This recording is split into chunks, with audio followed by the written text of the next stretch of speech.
Assalamualaikum warahmatullahi wabarakatuh. Anak-anak, bagaimana kabarnya hari ini? Semoga anak-anak tetap dalam lindungan Allah Subhanahu wa Ta'ala, sehat, dan selalu semangat. Hari ini nanti kita belajar mapel akidah ala kelas 6 semester 1 tentang beriman kepada qadha dan qadar Allah. Baik anak-anak, sebelum belajar, mari kita awali dengan membaca basmalah bersama-sama. Bismillahirrahmanirrahim. Kita belajar tentang qadha dan qadar Allah. Iman kepada qadha dan qadar Allah merupakan rukun iman yang keenam. Sekarang, apa ya pengertian dari qadha itu? Secara bahasa, qadha merupakan ketetapan dan kehendak Allah. Sedangkan qadha secara istilah adalah ketentuan Allah Subhanahu wa Ta'ala yang berkaitan dengan makhluk yang telah ditetapkan sejak zaman azali. Sekarang kita belajar tentang pengertian qadar. Apa ya pengertian qadar itu? Qadar secara bahasa dapat diartikan sebagai sebuah ketentuan atau kepastian dari Allah Subhanahu wa Ta'ala. Sedangkan secara istilah, qadar adalah ketentuan Allah Subhanahu wa Ta'ala terhadap makhluknya yang sudah terjadi. Qadha dan qadar ini biasanya disebut dengan takdir Allah Subhanahu wa Ta'ala. Takdir ini merupakan rahasia Allah. Tidak ada seorang pun yang dapat mengetahuinya. Nah, qadha dan qadar atau takdir ini apabila dilihat dari adanya pengaruh usaha manusia dapat dibedakan menjadi dua. Apa saja ya? Yang pertama adalah takdir mu'allaq, yaitu takdir yang dapat diubah oleh usaha manusia. Contohnya, orang sakit menjadi sembuh karena berobat. Yang kedua adalah takdir mubram. Takdir mubram ini adalah takdir yang tidak dapat diubah oleh usaha manusia. Contohnya adalah datangnya kematian.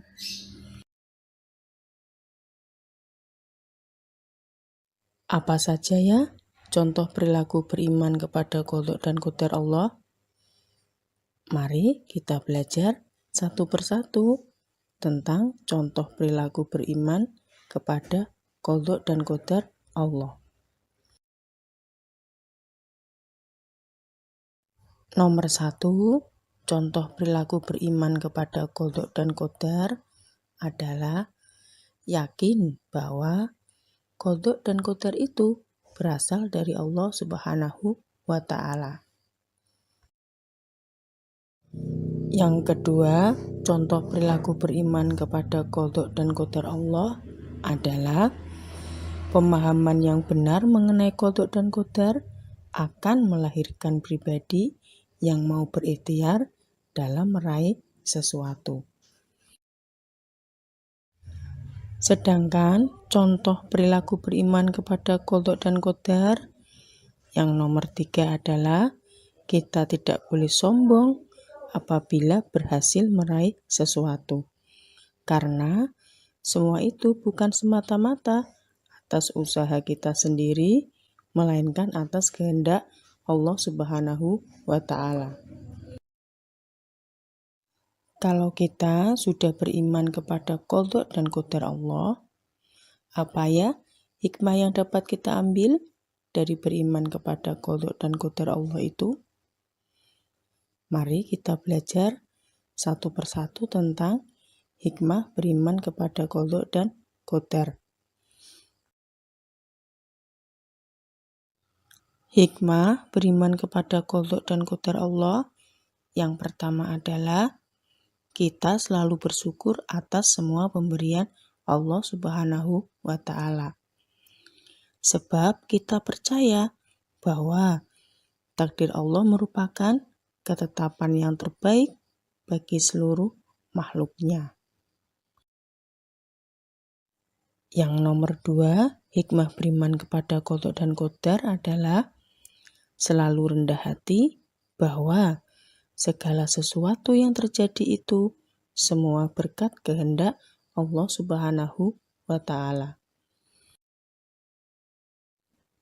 Yang ketiga, hikmah beriman kepada qadha dan qadar adalah selalu berjiwa optimis dan tidak putus asa saat mengalami kegagalan. Mungkin Allah akan menggantinya dengan hal lain yang lebih baik. Sedangkan hikmah beriman kepada qadha dan qadar yang nomor 4 adalah membiasakan diri untuk bersikap sabar dan tawakal. Tawakal ini artinya berserah diri kepada Allah Subhanahu wa Ta'ala. Allah berfirman dalam surat At-Tolaq ayat 3, yang artinya, dan barang siapa bertawakal kepada Allah, niscaya Allah akan mencukupkan keperluannya. Sesungguhnya Allah melaksanakan urusannya. Sungguh, Allah telah mengadakan ketentuan bagi setiap sesuatu. Setelah tadi kita belajar tentang beriman kepada qadha dan qadar, ini ada soal latihan. Soal yang pertama, apa pengertian dari qadha menurut istilah? Nomor 2, apa pengertian dari qadar menurut istilah? Nomor 3, apa perbedaan takdir mu'allaq dan takdir mubram? Yang keempat, sebutkan 3 perilaku beriman kepada qadha dan qadar. Dan yang nomor 5 adalah sebutkan 3 hikmah beriman kepada qadha dan qadar. Alhamdulillah anak-anak, tadi kita sudah belajar tentang beriman kepada qadha dan qadar. Mempelajari dalam kelas 6 semester 1. Semoga yang kita pelajari bermanfaat bagi kita semuanya. Terima kasih dan selamat belajar. Jangan lupa klik tombol like dan subscribe. Wassalamualaikum warahmatullahi wabarakatuh.